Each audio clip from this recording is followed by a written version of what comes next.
So hello everyone, চলে এসেছি একটা নতুন ব্লগের সাথে।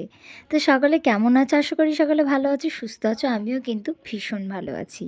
তো এই ব্লগটা কিসের আশা করি তোমরা বুঝতে পারছো। যারা আমার চ্যানেল ফলো করো আশা করি তারা জানবে ব্লগটা কিসের।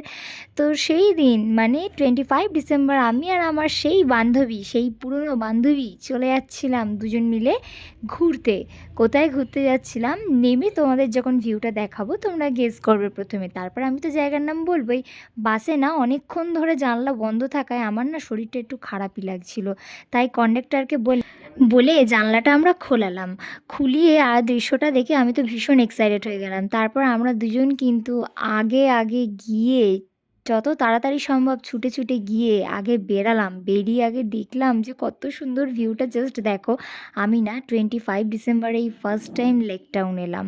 এই যা, নামটা বলেই দিলাম তোমায়। তো যাই হোক, আমরা চলে গেছিলাম কিন্তু লেক টাউনে। আমি সিরিয়াসলি ফার্স্ট টাইম এলাম। পার্ক স্ট্রিটে শুনেছি প্রচণ্ড ভিড় হয়, প্রচণ্ড রকম ভিড় হয়, তাই আমি পার্ক স্ট্রিটটা কিন্তু অ্যাভয়েড করে গেছিলাম। আর পার্ক স্ট্রিটে শুনেছিলাম তেমন কিছু নেইও।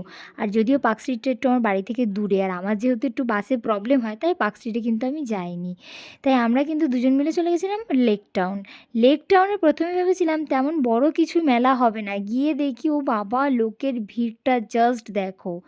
জাস্ট তোমরা লোকের ভিড়টা দেখো, আমি তো দেখে অবাক। আমি ভাবছিলাম সেদিন শুধু সারা দুনিয়ার লোক কি লেক টাউনেই জমা হয়ে গেছে, মানে সিরিয়াসলি গাইস। তো যাই হোক, আমরা দুজন এরকম পাগলামি আর কত দোকান দেখতে দেখতে কিন্তু চলে আসছিলাম, কিন্তু কিছু কিনিনি। সবসময় তোমরা বলতে পারবে না যে আমি কিন্তু যেখানে যাই সেখানে কিনি, সবাই বলে, কিন্তু আমি কিন্তু এইবারে গিয়ে কিছু কিনিনি।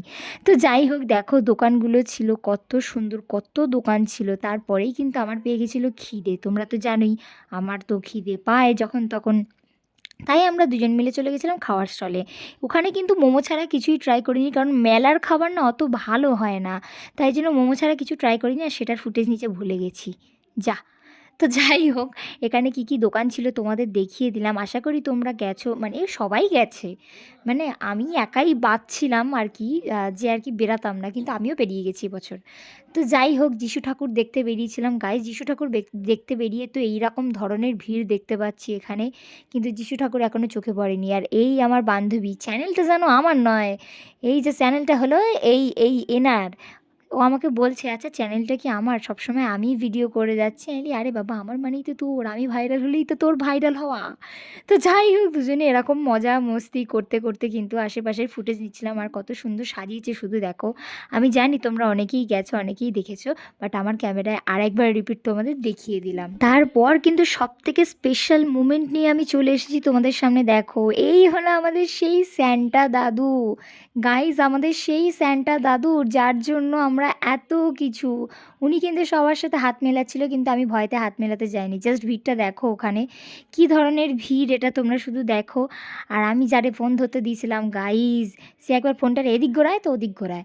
তো যাই হোক, ওই সব এত ভিড় দেখে তো আমরা দুজন মিলে চলে এসেছিলাম। আর যেহেতু রাত হচ্ছিল আর ঠান্ডা প্রচণ্ড পড়েছিল, আমার আবার ঠান্ডা আছে। ওখানে গিয়ে দেখি মাইয়াগুলো সব শর্ট শর্ট ড্রেস পরছে, কিন্তু আমি তো ভাবছিলাম মনে মনে যে এদের কি ঠান্ডা লাগে না। তো যাই হোক, আমি আর আমার বান্ধবী কিন্তু বাড়ির পথে রওনা দিচ্ছিলাম। আর আসার সময় কিন্তু প্রচণ্ড ঠান্ডা ছিল, কিন্তু ওই যে বলে স্টাইল, আরে বাবা সেজে গুজে গেছি, ভিডিও করব, ফটো তুলবো, তা টুপি দিয়ে বসবো মাথায়। আর এইদিকে আমার বান্ধবী আমাকে জ্বালাইয়া যায়, খালি বলে এই জ্যাকেট খুলবি না, এই টুপি মাথায় দে। ও যেন আমার দ্বিতীয় মা। তো যাই হোক, আমরা দুজন একসাথে বাড়ি ফিরলাম। বাড়ি ফিরিনি গাইজ, তারপর কিন্তু চলে গেছিলাম আমাদেরই এরিয়ার একটা সুন্দর ক্যাফেতে। ক্যাফের নাম নেওয়া মানেই কিন্তু প্রমোশন করা হবে, তাই আমি কিন্তু কোনো রকম এখানে নাম নেব না। যারা চিনতে পারছো, যারা থাকো রাজারহাটে, তারা জানবে ক্যাফে আমি কোন ক্যাফেতে গেছি।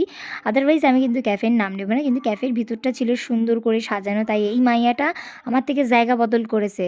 বলছে তুই এদিকে আয়, আমি ওদিকে যাই, গিয়ে ফটো তুলুম বলে আর এইদিকে আসে না গাইস। তো যাই হোক, আমি আর ও কিন্তু হাক্কা নুডলস নিয়ে নিয়েছিলাম, যেটা খেতে অতটা ভালো ছিল না, বাট ঠিক ছিল, চলার মতো ছিল। যেহেতু মোমো একবার খেয়েছিলাম, তাই আর এক্সট্রা করে মোমো খাইনি। আমরা কিন্তু হাক্কা নুডলসটা খেয়েছিলাম, আর খেতে কিন্তু মোটামুটি ভালো ছিল, তাও এখানে রিঅ্যাকশন দিলাম একটা ভালো। তারপরেই কিন্তু আমি হাগুরের মতো ছুটছি গাইস, ছুটছি গিয়ে আর কেকের দোকানে চলে গেছি, গিয়ে কেক নিয়ে সোজা বাড়ি আইছি। তারপর আমার এই বান্ধবীর বাড়ি তো যেহেতু আলাদা, তাই ও কিন্তু আমার সাথে এত দূরই থাকবে। তারপর ও কিন্তু আমাকে টাটা করে চলে গেছিল। দুই বান্ধবীর মধ্যে এমনই টান যে ও চলে গেলে আমার যেন মনটা কেমন করে, আমি জানি ওরও কেমন করে, ওরও ঘরে একা ভালো লাগে না। তো যাই হোক, ও বাড়ি চলে গেল আর আমিও সাথে বাড়ি চলে এলাম, আর এই হলো আমার সঙ্গী, এই হলো আমার সঙ্গী, আমায় দেখলেই খালি লেজ দোলায়, লেজ দোলায়, লেজ দোলায়। তো যাই হোক, আজকের ভিডিও কিন্তু এতটাই। ভিডিও ভালো লাগলে কিন্তু লাইক কমেন্ট সাবস্ক্রাইব অবশ্যই চাই। বাই গাইজ, দেখা হচ্ছে নেক্সট কোনো সুন্দর ভিডিওতে।